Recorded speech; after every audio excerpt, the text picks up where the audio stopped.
He said, how could he feel resentful? No one could have talked to these killers like that. That was the kind of sense of humor that Mandela had. 6 New York Times correspondents reflect on their interactions and experiences covering Nelson Mandela. I watched Nelson Mandela get off a plane in 2000 in Arusha, Tanzania. He was there to broker peace in Burundi, which had been at war for quite some time. It was a terrible war. 200,000 people were killed. I had been very excited to see him. I had always admired him, but what I saw was a little disappointing. I mean, to me, he was 81 then. He was, really showing his age. He seemed to sort of weak and tired. When he asked questions, they weren't very sharp. I thought to myself, I wish I'd seen him before. Then he went into the convention room and sat in front of these very same people who had killed these 200,000 people. And he lectured them like they were school children. The atmosphere suddenly changed to absolute electricity. I don't want to get this wrong, so I brought what he said. He asked how these men could justify to the outside world such slaughter. He said, when they hear this, they say Africans are still barbarians. No human beings could do what they are doing. Please join the modern world. It's hard to overstate the power of these words. I mean, no one could have talked to these killers like that. Nobody in the entire world, I think. And he got away with it, and some of them even said they felt bad to be scolded by Mandela. That night, I called my wife. My wife was pregnant, and I said, I think I have a name for our child. And it's Nelson, and he's 12 now. Hi, Nelson. Any thoughts about your name? Well, to me, my name is just my name, but as I got older, I realized what he really did and how he was in jail for 27 years just to prove a point. And I think it was really amazing because he could have come out of jail and really done anything. He could have had his revenge on the people that disrespected him and Africans, but he didn't, which is really amazing. So I'm really lucky that I'm named after such a hero. He met the world's press for the first time in one of the most beautiful gardens in South Africa, in the Archbishop of Cape Town's house, Bishop Tutu. And there were 1,000 journalists there from all over the world. Mandela seated himself beneath a quinine tree at a table and took questions.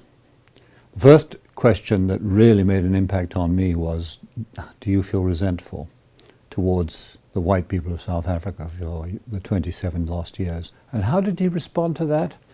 He said, how could he feel resentful when his best friend during his years of imprisonment was a white warder, whom he named, who had been his friend throughout his time in prison, who had refused promotion and stayed with him, who eventually stood behind him at his swearing in. And he said, this man for me represented the best of white South Africa. So how could I feel resentful? That was followed by an extraordinary moment when he was taking questions, when a man with a heavily Afrikaans accent asked a question and identified himself as the chief correspondent of the South African Broadcasting Corporation Afrikaans Language Service, one of the voices of apartheid. And this man asked Mandela a question. Mandela said, Johan, addressing him by his first name, he said, I've been longing to meet you. He said, I only had a radio for my last years in prison. You have been for me the voice of South Africa. You are the one on whom I relied to learn what was going on in my native country. You did a wonderful job. You reported very fairly. And I want to thank you for that. Shook Johan's hand. Johan, who had been shaking, burst into tears. So I was in the Johannesburg Bureau as the #2 correspondent from 1995 to 1999 when Nelson Mandela was president. And I never actually met Nelson Mandela because that was the bureau chief's job.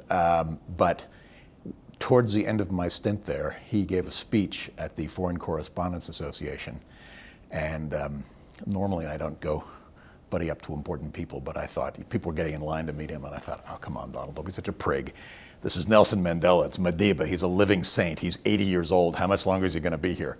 go up and shake his hand. So I got in line with everybody else, and Mandela starts to come down the line, and he's shaking hands, and he's shaking hands, and I'm trying to think of something to say, and he gets to the person just to my right, and then he turns to face me, and then he glances up over my shoulder, and he just glides right past me and takes a hand to the person next to me, and you can hear him say, "You must be a basketball player." And I turn, and there's this stunningly beautiful 6'2" woman in her high heels standing next to me, and Mandela has just blown right past me, and he's holding her hand, and she starts to giggle and say, "Oh no, Mr. President, I don't play basketball." I said, "Oh, but you are an athlete, aren't you?"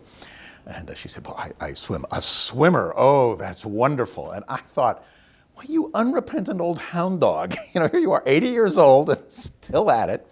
And so I never got to meet Nelson Mandela, although I got to see his charm up close. The first time that I met Nelson Mandela in person, I was going to his house to meet with him late at night with the executive editor of the New York Times, who was visiting South Africa. And we pulled up in front of this house, which was a very ordinary looking house in the suburbs outside of Johannesburg, and there wasn't even a lot of security. I think there was one guy standing in the driveway, and I remember being shocked by that. And we walked up to the front door, and some young woman ushered us in. Everything was very dark. You did get the sense that he was alone in that house, and that in fact might be a very lonely life that Nelson Mandela had. But anyways, he eventually comes down, and we have tea. We're sitting in the living room, and he's talking to Joe, and I have to say I was in awe. It was kind of hard to figure out what I was supposed to do, and the two men talked for a while, and Nelson Mandela never looked at me, and it was a little formal and stiff, and then at a certain point he gets this sort of sly smile on his face because he had an incredible sense of humor, and he leans over to Joe and he says to him, looking at me, he says, "In my day, a man would be embarrassed to have a wife who looked like that. In my day, a man's wife needed a little more meat on her bones." And that was the kind of sense of humor that Mandela had. He was a little bit of a tease. I remember at one point he got very angry at an opposition politician, and he called him, he said he had a Mickey Mouse operation. And the opposition politician got very angry, and he said Mandela was goofy. If he was Mickey Mouse, then Mandela was goofy. And a couple of weeks later, Mandela was in the hospital for some kind of test, and the politician was in the hospital for a heart problem. And so Mandela went to meet him, and he comes around the curtain in the hospital room, and he says, "Mickey Mouse, it's goofy." So he had a very good sense of humor. My family moved to Kenya in 1980 when I was 4 years old. My mother is from Ethiopia, and my father is from the United States, from Minnesota. At my elementary school in Nairobi, there were lots of other kids like me, cross-cultural relationships, every shade of black, brown, yellow, what have you. And in school, we learned that there was this country called South Africa, and they had a system called apartheid.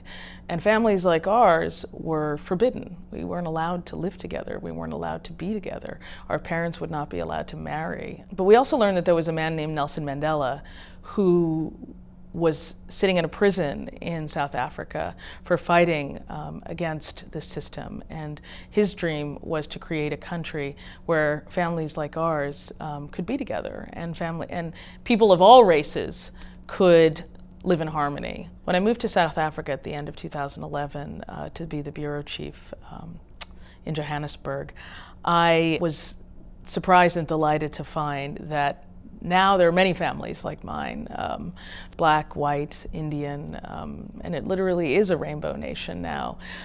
People do marry whoever they want. Of course, the legacy of long racial separation is not something that's erased overnight or even in 20 years, but Nelson Mandela's vision of a non-racial South Africa is on display in shopping malls, in wedding chapels, in schoolyards, everywhere you go. And I think that's going to be a lasting legacy for this country that suffered under a really brutal system of racial separation, that today people can be together no matter who they are.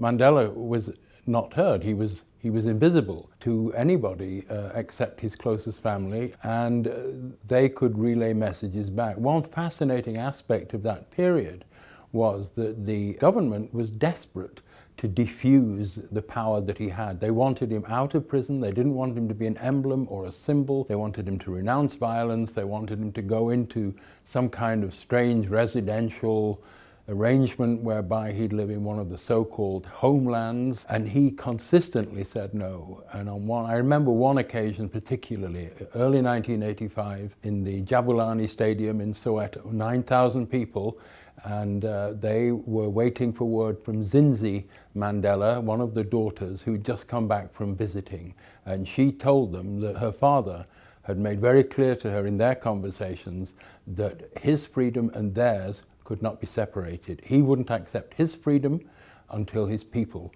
were also free in a democratic society.